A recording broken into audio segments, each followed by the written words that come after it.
예수님께서 돌아가시고 제자들이 다 불안했습니다. 또 두려움에 떨고 있었습니다.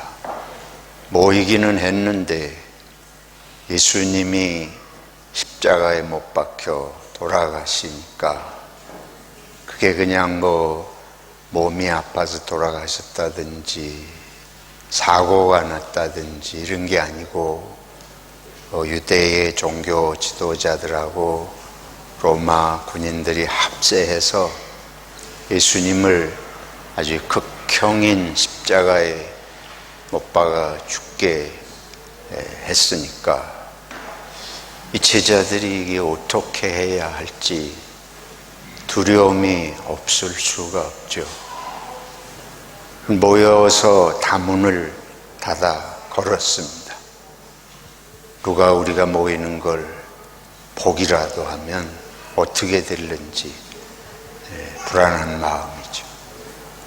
근데 그들이 그렇게 떨고 두려운 마음으로 있는데 문도 닫아 걸었는데 갑자기 예수님께서 그 가운데 나타나셨어요. 그러니까 놀랄 수밖에 없죠.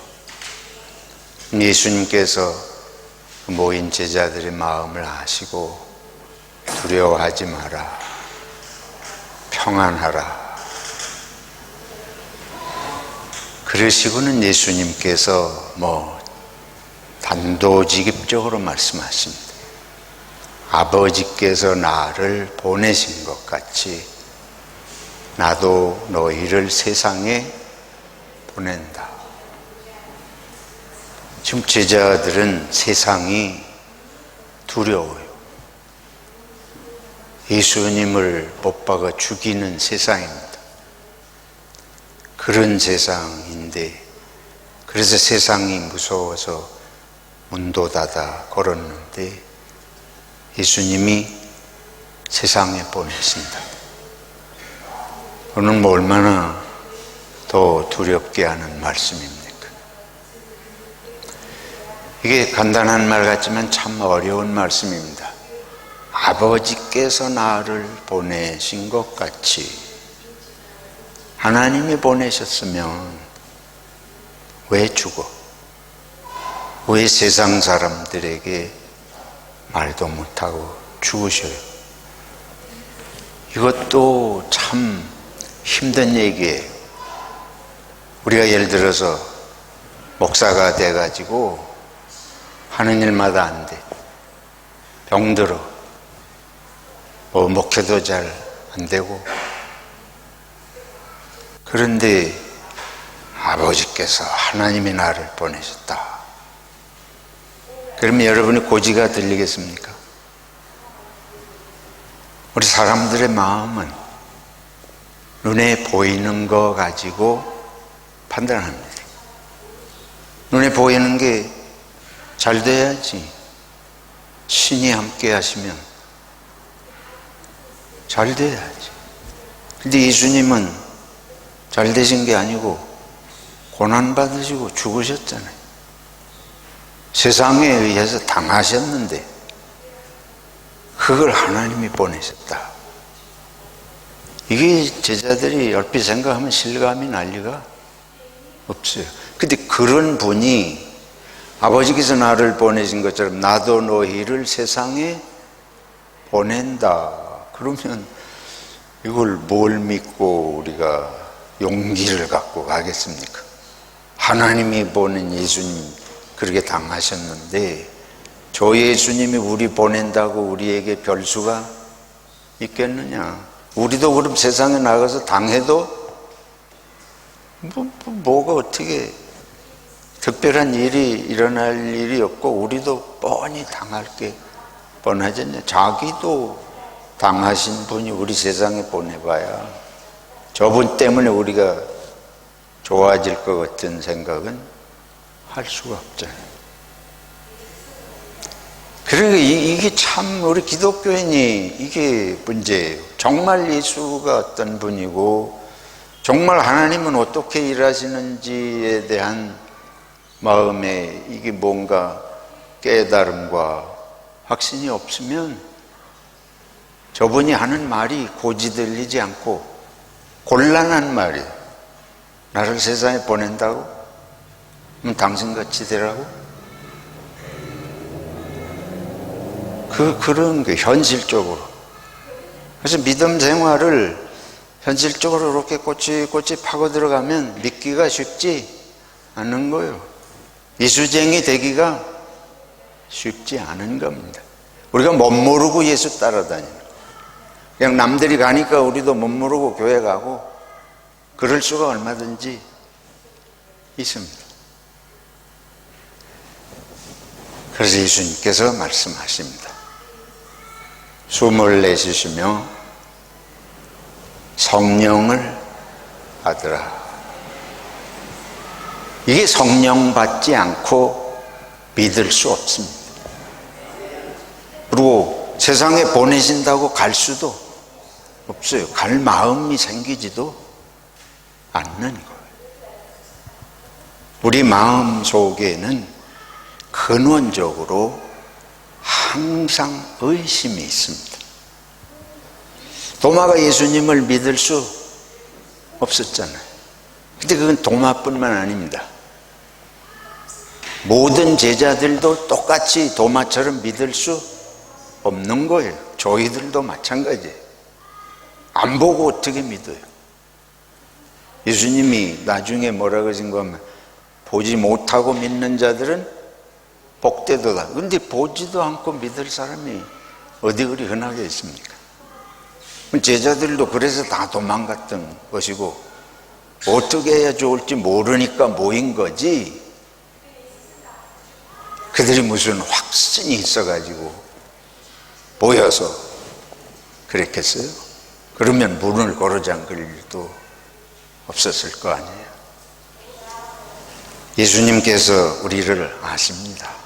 우리의 본성이 약하고 의심이 있고 보지 않고는 믿지 않고 또 더 심지어는 봐도 안 믿어지고 보고도 다른 식의 의심이 우리 속에 스물스물 생겨나고, 그래서 예수님께서 성령을 받으라 하신 것은 그냥 뭐 하신 말씀이 아니고 우리의 그리스도인의 삶에는 하나님의 영이 함께 하시는 것이 필수적입니다. 인간의 생각 가지고 우리들의 결심 가지고 뭐 우리들의 무슨 능력 가지고 이 길을 갈 수 있는 것이 아니에요. 가다가도 몇 발짝 가다가 넘어지는 게 정상적인 일입니다. 베드로가 처음에 예수님이 무리를 걸어오시는 걸 보고 나도 무리를 걷게 해 주십시오. 걸어오라. 그러니까 몇 발짝은 갔는데 또 눈앞에 보니까 금방 무서워서 물에 빠져들어가는, 그게 우리들의 모습입니다. 믿음은 한 번 가지면 평생 소유할 수 있는 소유물이 아닙니다. 바울 사도도 말씀하셨어요. 내가 달려갈 길을 마치고 이제 내가 세상을 떠나고 죽을 날이 가까웠는데 내가 믿음을 지킨 걸 감사한다. 믿음은 모든 사람의 것이 아니다. 다시 말해서 믿음은 한 번 쥐면 영원히 내 손 안에 있는 그런 물체와 같은 것이 아닙니다. 제자들이 예수님을 3년 따라다니고 눈으로 다 봤는데, 기적도 보고 다 봤는데, 그런데 그 순간에 하나님의 나라가 있고 예수님이 하나님의 역사하시는구나 하고, 하지만 또 눈 뜨고 또 며칠 지나면 이 믿음이 눈 녹듯이 사라져. 근데 예수님 십자가에 죽으시는 거 보니까 이제는 믿음이 남아있을 게 아무것도 없는, 그나마. 그래서 우리는 끊임없이 내 믿음에 대해서 장담하고 자만심을 가질 일이 아니라 우리는 매 순간 성령의 인도하심 속에 있어야 할 줄로 믿습니다. 그래서 습관화되는 거, 형식화되는 거 무서운 일이에요. 내가 목사가 됐다고 믿음이 저절로 생겨지고 내 믿음을 지켜지지 않습니다. 그래서 항상 기도하고 항상 말씀을 읽으면서 이 말씀으로 우리 마음을 자꾸 새롭게 해야 됩니다. 하나님의 말씀은 살았고 운동력이 있어. 이 말씀을 읽을 때에 이 말씀이 우리 속에 들어와서 역사해서 우리가 살아 움직이는 믿음의 힘이 생겨납니다. 기운이 없다가도 밥을 먹고 나면 기운이 생기잖아요. 여러분 금식을 해보신 분들은 경험하셨을 거예요. 금식을 며칠 하면 기운이 없어지잖아요.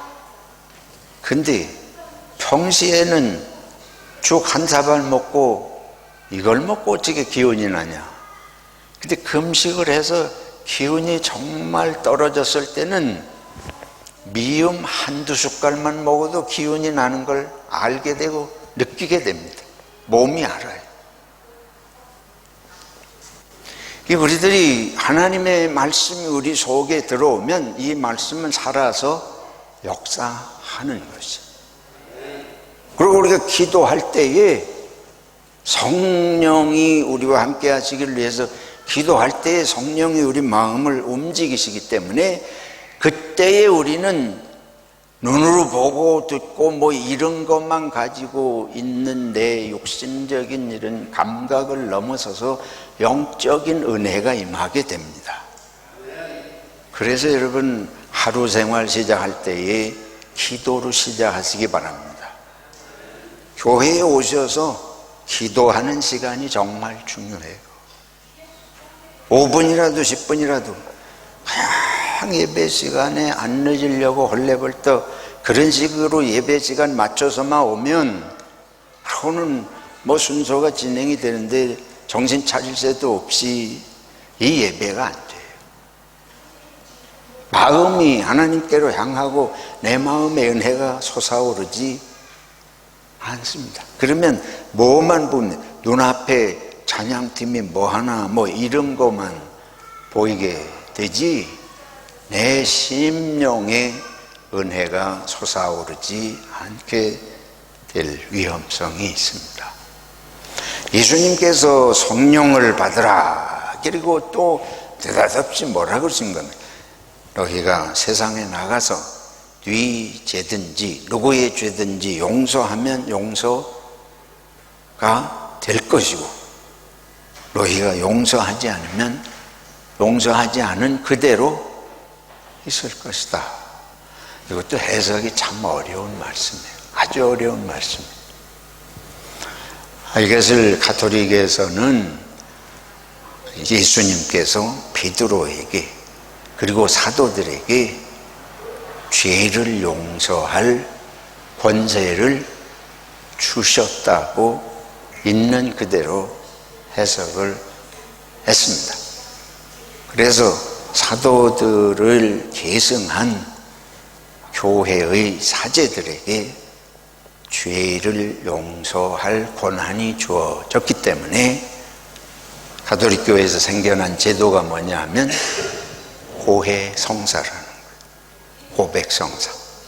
신부님 앞에 가서 자신의 죄를 고하고 신부님이 용서를 선언하면 그 죄가 실제로 용서된 것, 실제로 용서된 것을 가톨릭은 주장하고 그렇게 믿습니다. 가톨릭의 장점 중에 하나는 교회에서 하는 것은 100% 현실이에요.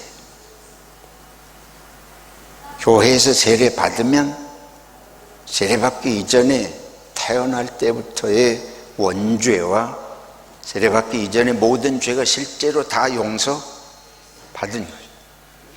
교회에서 한 거를 상징으로 보질 않습니다.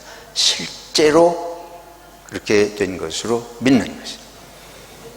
그럼 교회에서 징계를 받았다, 파문당했다. 그럼 실제로 그 사람은 죽어서 어디 가는 거예요? 실제로 지옥 가는 거로 믿는 거예요. 그러니까 교회의 권위가 어마어마하죠. 그렇기 때문에 교회에 대해서 함부로 하지 못하고 사제에 대해서 함부로 할 수 없는 게 가톨릭의 시스템입니다.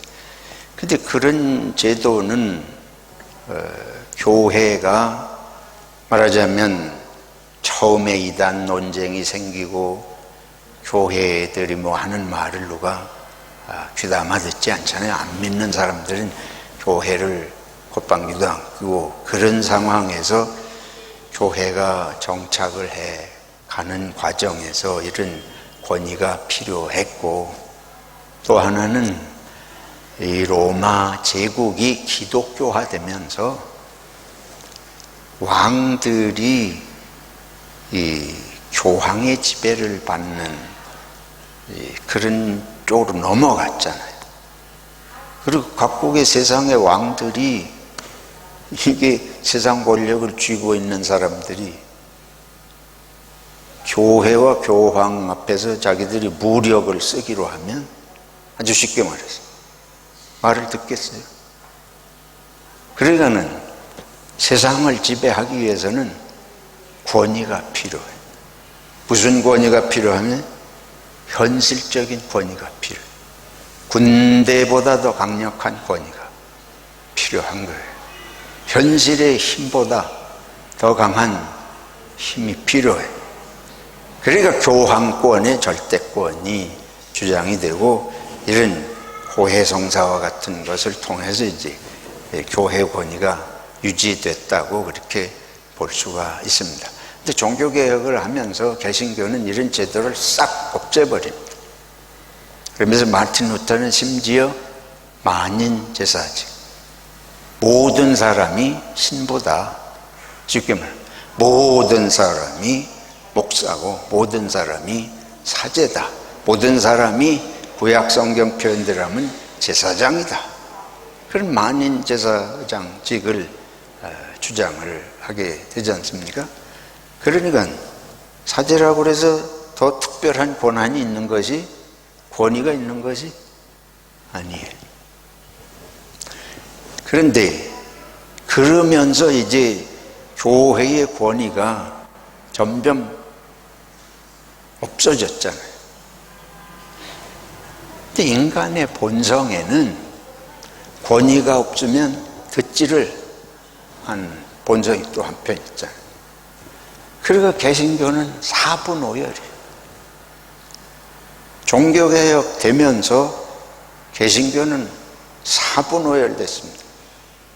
독일의 루터파가 생기고 스위스 제네바의 칼빈파가 생기고 무슨 스위스에서는 쭈빙글리가 생기고 성찬식에 대한 해석이 전부 달라. 다 주장이 달라. 가톨릭은 화채설을 주장하고 이 성찬식이 떡과 포도주가 실제로 예수님의 살과 피로 바뀐다. 근데 눈으로 보면 여전히 떡과 포도주인데 가톨릭은 이건 실제로 예수님의 살과 피가 됐다고 주장을 하는 거예요. 루터나 다른 사람들이 볼 때 아니 뻔히 보이는데 살과 피가 아니고 여전히 빵이고 여전히 포도주인데 어떻게 이게 예수님의 살과 피가 됐다고 억지를 쓰냐. 그러면 그걸 뭐 어떻게 할 거냐. 성찬식을 무슨 의미로 할 거냐. 그러니까 루터는 떡이 실제로 떡이고 포도주인데도 거기 그리스도가 임재해 계시다. 아, 이게 들어도 무슨 소리인지 모르겠다. 그러니까 칼빈은 성령으로 임재해 계시는 것이다. 떡은 떡이고 왕만 기도해도 포도주는 포도지만 성령으로 그게 그리스도의 살과 피가 그 안에 임재해 계신 것이다. 이렇게 설명을 해요. 근데 쭈빙글이라는 사람이 생각할 때는 그것도 저것도 다 억지다. 그냥 떡이고 그냥 포도주지 무슨 거기에 그리스도가 임재하고 거기에 뭐 성령으로 임재하고 내가 볼 때는 그냥 떡이고 포도주고 이거는 변하는 것도 아니고 예수님이 십자가에 죽으셔서 우리에게 살과 피를 주셨다고 하는 걸 기념하는 것이고 상징이다. 그러니까 한 번 교회의 권위가 무너지니까 이제는 생각이 전부 천차만별. 그래서 교파가 다 갈라지기 시작합니다. 수많은 교회들이 이제 천주교에서 하나로 내려오던 교리들이 무너지니까 성경에 대한 해석이 전부 제각각. 그래서 교파가 나눠져 가지고 어디는 이것이 옳다 그러고 어디는 저것이 옳다 그러고. 제 생각엔 그렇습니다. 이렇게 말하는 것도 의미가 있고 저렇게 말하는 것도 의미가 있다. 아유, 무슨 그런 두루뭉실이한 얘기입니까? 영적인 거하고 현실적인 걸 어떻게 딱 맞아떨어지게 구분해서 할 수 있습니까? 봅시다. 예수님께서 제자들에게 성령을 받으라. 그럼 받았겠어요? 안 받았겠어요? 대답을 못 하시지. 받으라 그러셨으니까 받았는데 그들이 코가 커졌어요? 눈이 더 속눈썹이 없던 게 생겨났습니까? 뭐가 변화가 없잖아요. 영적인 거하고 현실적인 거는 아무리 얘기를 해도 이론 가지고 다 설명이 되지 않습니다. 이렇게 보면 그건 떡이면 떡이고 포도주면 포도주라 그러면 그렇게 보이는 것이고 거기 성령이 임재해 계시다 그래도 누가 그거를 반박하기가 어려워요. 왜냐면 영적인 세계에서 일어나는 일이 어떻게 다 보이고 만져지질 않지 않아요. 아무튼 중요한 것은 가톨릭은 그렇게 해석을 해서 그거를 교회의 권위로 삼았습니다. 근데 개신교는 고해성사 때문에 문제가 생겨. 왜냐면 이걸 가지고 죄 용서하는 면죄부 팔아먹는 일까지 이제 자꾸 생긴 거예요. 그러면서 면죄부는 그럼 왜 파냐? 면죄부라는 건 돈을 교회에 헌금을 하면 죄가 용서받는다. 그게 면죄부라는, 그거를 정서를 가지고 교회에 1,000만 원 헌금했으면 그만큼 죄가 용서받고 성자들은 자기도 구원받고 남을 공로가 있기 때문에 그 잉여 공로를 돈 주고 사는 거죠. 헌금하면 그것을 대신 이렇게 해서 용서를 받고 또 심지어 연옥에 있는 영혼이 죽었지만 연옥에 대기장소가 있는데 거기 영혼을 위해서 헌금하면 그 순간에 그가 용서받고 그게 공로로 인정이 돼서 천국으로 간다. 이러니까 이 성경적이지 않다. 이래서 개신교는 그거에 대해서 반대를 해가지고 고해성사와 이런 거 다 싹 없애고 우리가 하나님 앞에 나아가서 직접 기도하고 용서받으면 된다. 근데 문제는 그렇게 잘 안 하는 거예요. 그게 쉽지를 않아. 유럽은 다 기독교 국가니까 어릴 때부터 보고 자라가지고 어떻게 기도하는 것도 배우고 성경도 다 교회에서 끊임없이 배우고.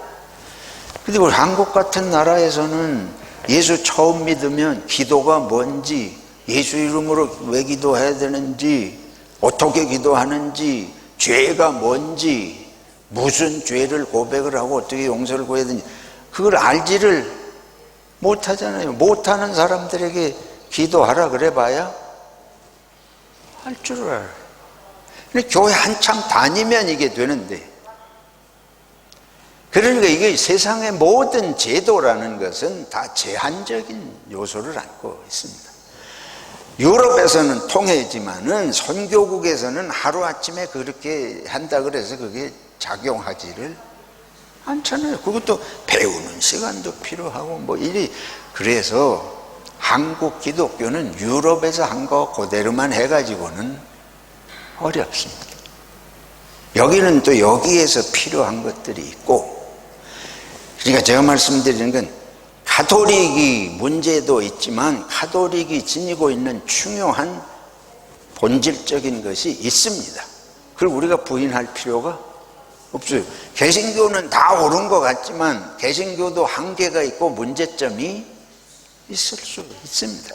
그러니까 항상 열린 마음으로 시대가 바뀌면서 다시 연구하고 또 성경 읽고 하면서 이제 제일 중요한 건 성령을 받는 거예요. 성령의 역사 속에서 우리가 오늘 살아계신 하나님의 은혜 가운데서 신앙생활 하는 게 중요하지, 교리만 옳은 교리라고 주장해서 신앙이 살아 움직이지 않습니다. 그래서 예수님은 제자들에게 너희들이 이제 앞으로 세상에 나가면 나도 이 세상을 이제 떠나고 없을 텐데 성령의 인도하심 속에 성령의 충만함을 받아야 너희가 세상에 가서 이제 아버지께서 나를 보내셔서 내가 십자가를 지고 인류의 구원에 죄의 구원을 위해서 이 길을 간 것처럼 너희도 성령의 인도하심 속에서 이제 앞으로 보냄받은 일을 해야 된다. 그러면 죄를 용서하면 용서받고 그대로 두면 그대로 있을 것이다. 이건 무슨 의미가 있는가? 이건 해석이 참 어렵습니다만 한 가지 중요한 건 이제 세상 사람이 말하는 죄의 개념하고 예수님이 말씀하고 성경이 말씀하는 죄의 개념 자체가 기준이 다릅니다. 특히 한국은 유교적인 풍토 때문에 유교의 죄의 개념 근본적으로 없습니다. 유교는 잘못 행동한 거에 대해서 좀 반성하고 뉘우치는 그런 거 있죠. 다른 사람에게 해코지한 거, 남에게 상처를 입혔다든지 뭐 도둑질했다든지 예를 들면 그런 행동을 잘못한 거에 대해서 반성하고 뉘우치고 이런 정도는 유교에도 있습니다. 그건 뭐 인간의 기본 양심과 관련된 것들은 이제 다 있는데 예수님께서 성경이 말씀하는 죄는 하나님과의 관계 속에서의 문제, 하나님을 안 믿는 자체가 죄의 문제의 시작입니다. 하나님의 말씀을 믿지 않는 것이 죄의 출발입니다. 그러니까 신의 존재를 믿지 않는 자체부터가 문제가 되는 거죠. 제일 문제는 하나님이 살아계신 것과 하나님이 하신 말씀, 그게 내가 생각해서 행동이 좀 잘 됐고 못 됐고 이런 기준이 아니에요. 하나님이 하신 말씀을 어기거나 하나님을 믿지 않거나 하나님 대신에 우상을 만들어서 자기 편리한 대로 아무 신이나 만들어 놓고 하거나 이런 게 가장 근원적인 문제입니다. 그래서 기준이 하나님의 말씀이에요. 하나님을 믿지 않으면 하나님의 말씀도 믿지 않을 거 아니에요. 그러니까 하나님의 말씀이 기준이 된다는 건 당연히 하나님을 믿어야 되는 걸 전제로 하는 거죠. 하나님을 믿고 하나님이 하신 말씀을 기준으로 삼아야 돼. 그게 뭔가 하면 에덴 동산의 선악과 나무 하나, 선악과를 먹었다고 하는 게 뭐 남에게 해를 끼친 거예요, 뭐 그런 거 아니잖아요. 선악과를 먹은 것에 심각한 문제는 하나님이 금하신 것을 먹었다고 하는 문제였습니다. 그래서 선과 악의 기준이 내가 생각하는 것이 아니고 하나님이 제시한 기준대로 사는 게 선이고, 하나님이 제시하지 않으지, 하나님이 하지 말라고 하면 무조건 그것은 악이 되는 것을 기독교 신앙은 강조하고 있습니다. 그 왜 그러냐? 죄의 기준은 내 안에서 오는 게 아니고 밖에서 와요. 하나님께로부터. 이게 중요한 건 왜 그러냐? 내가 기준을 세우면 내가 편리한 대로 뜯어먹지.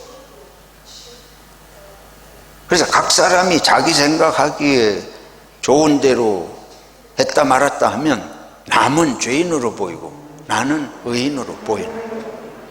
남이 잘못한 거는 크게 보이고 내 문제는 문제도 아닌 것으로 생각해요. 이게 인류 사회의 제일 심각한 문제 아니에요?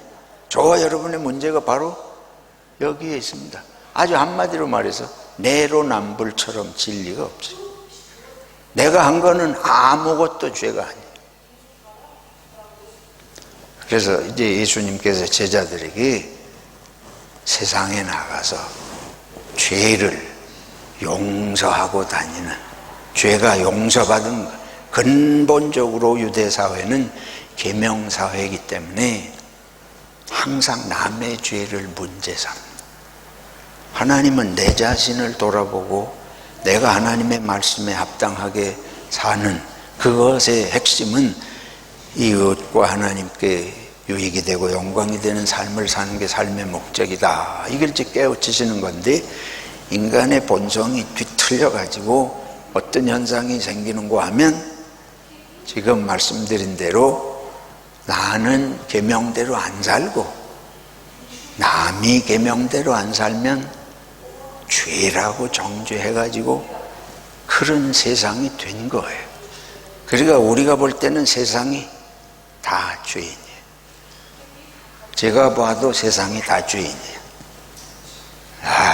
저런 놈들만 세상에 가니까. 근데 나는 항상 거기서 예외잖아요. 근데 딴 사람이 보면 내가 죄인이에요. 근데 자기는 멀쩡해. 내가 볼 때는 우리 집사람보다 이기주의자가 없어. 근데 우리 집사람이 보면 저보다 이기주의자가 없어. 저런 인간이 무슨 이 목사라고 무슨, 아마 속으로 그럴는지 모르겠어요. 세상이 다 그렇지 않습니까? 이게 우리의 본성이에요. 그러니까 예수님께서 이제 이런 사회가 바뀌어야 된다. 어떻게 바뀌냐? 남의 죄는 용서해야 되는 것이에요. 거꾸로 자꾸 계명을 뒤집어 씌워서 남의 죄만 밝혀내고 탓하게 되면 그 사회는 하나님이 함께 살라고 지어주신 세상이 천국이 되지 못하고 지옥이 돼버리고 마니까. 그래서 제일 중요한 것은 죄를 용서받는 은혜를 알고 죄를 용서를 선언할 수 있는 사회가 되는 것이 천국인 줄로 믿습니다. 그러지 않고는 천국은 올 길이 없습니다. 그럼 어떻게, 왜 예수님께서 제자들에게 그 선언을 하라고 그랬으냐? 내가 십자가를 지고 다 이루었지 않느냐? 아버지께서 나를 보내셔서 모든 인간의 죄를 짊어지고 모든 인간이 죄사함을 받는 길을 열어라. 그래 내가 십자가를 지고 대속의 죽음을 통해서 모든 인간이 죄사함을 받는 길을 열었으니 이제 너희는 이것을 세상에 나아가서 전하는 증인이 되라. 그래서 내가 너희를 세상에 보낸다. 할렐루야. 이게 우리 그리스도인들의 사명입니다. 우리가 믿을 것은 예수님이 우리를 위해서 십자가를 지셨으므로 우리의 죄가 용서받았습니다. 우리가 믿는 두 가지 중요한 요소가 있습니다. 첫째는 십자가로 말미암아 우리가 죄를 용서받았습니다. 둘째는 죄를 용서받았으니까 더 이상 죽음이 없고 부활의 영생을 우리가 선물로 받은 줄로 믿습니다. 이 두 가지예요. 기독교인들이 믿는 것은 죄사함을 받은 구원의 은혜와 그로 말미암아 영생을 얻은 것을 믿는 것입니다. 오늘 본문에 다 나온 거예요. 오늘 본문에 읽어보면 죄사함에 대한 말씀을 하시고, 그리고 성경에 이 모든 것을 기록한 것은 믿는 자들에게 우리가 예수님이 하나님의 아들이심을 믿고 무엇을 얻게 하기 위해서, 영생을 얻게 하기 위해서 이 성경을 기록했다 하고 요한복음 말씀하시잖아요. 우리가 사도행전 읽었습니다. 사도행전 오늘 읽은 말씀을 보면 뭐라고 그러는가 하면 31절에 예수님께서 십자가를 지고 죽으신 것은 이스라엘에게 회개함과 죄사함을 주시려고, 이게 사도들이 증거한 복음의 핵심이에요. 예수님께서 십자가를 지심으로 우리가 회개하고 죄사함을 얻게 하시려고 그렇게 하셨다. 우리 요한계시록 1장 4절로 8절까지 읽었는데 1장 5절에 분명하게 말씀하세요.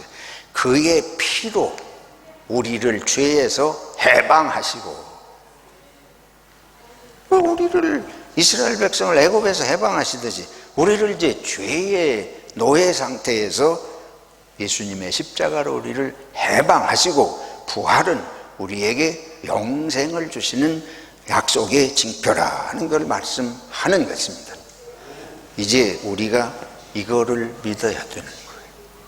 예수님께서 도마를 통해서 요한복음 끝부분에 인간의 의심의 문제에 대해서 말씀하시는 것은, 우리가 근본적으로 죄사함을 받는 것이 인간의 최대의 문제고, 그로 인해서 영생을 얻는 이게 최대의 복음인데, 예수님으로 말미암아 이것이 이루어진 것을 믿고 가서 전하라. 의심은, 이 믿음이라고 하는 무엇을 믿는 건지 지금 이제 말씀을 드렸는데, 예수님이 부활하신 거를 믿어야 되나? 인류 역사에 그런 것이 있어 본 적이 없는데, 그거를 논쟁해가지고 믿음이 생기지를 않습니다. 논쟁하면 믿음이 없어져요. 논쟁하면 믿음이 생기는 게 아니고 믿음이 다 없어집니다. 왜? 머리만 굴리기 때문에. 거기서는 의심만 점점 키우고, 그래가지고 믿음이 바닥까지 다 떨어지니까, 가톨릭하고 개신교가 서로 옳다고 하는 것 같지만 교리 싸움하면서 우리는 사실은 믿음이 약해졌어요. 신학은 발전하고 교리 논쟁은 심해져 가지고, 신학교 가가지고 신학 공부하려면 책을 수없이 읽어야 되는데, 우리 믿음은 점점 바닥이 나는 상태로 간 것입니다. 교회에서도 옳고 그른 거 싸우면 믿음 다 까먹어요. 신앙인이 믿음 까먹는 지름길은 서로 싸우는 거예요. 옳으네 그러네 싸우면 이건 머리만 움직이니까 성령도 의지하지 않고 자기 머리만 굴려가지고 상대방의 문제점을 어떻게 하든지 끄집어내고 내가 정당화하려고 머리를 싸매고 하니까 예수님도 없고 믿음도 없고. 그러면 예수님은 베드로에게 또 도마에게 뭐를 말씀하시는 것이냐?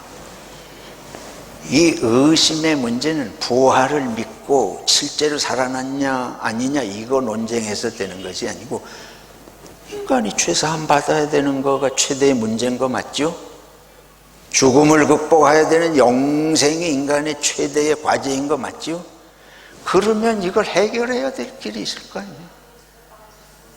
그 해결의 길은 하나님께서 예수 그리스도를 통해서 대속해 주시고 영생 주시는 것 외에 다른 길이 없습니다. 그러니까 죄사함을 받아 주시는 길이 있어야 되고 영생하는 길이 있어야 되는데, 그 길은 십자가의 죽으심과 부활 외에는 없는 거예요. 그러니까 그거는 믿어야 되는 겁니다. 그건 증명해야 되는 게 아니고 믿어야 되는 일이 옳습니다. 근데 하나님께서 실제로 예수님을 통해서 그렇게 일으키셨잖아요.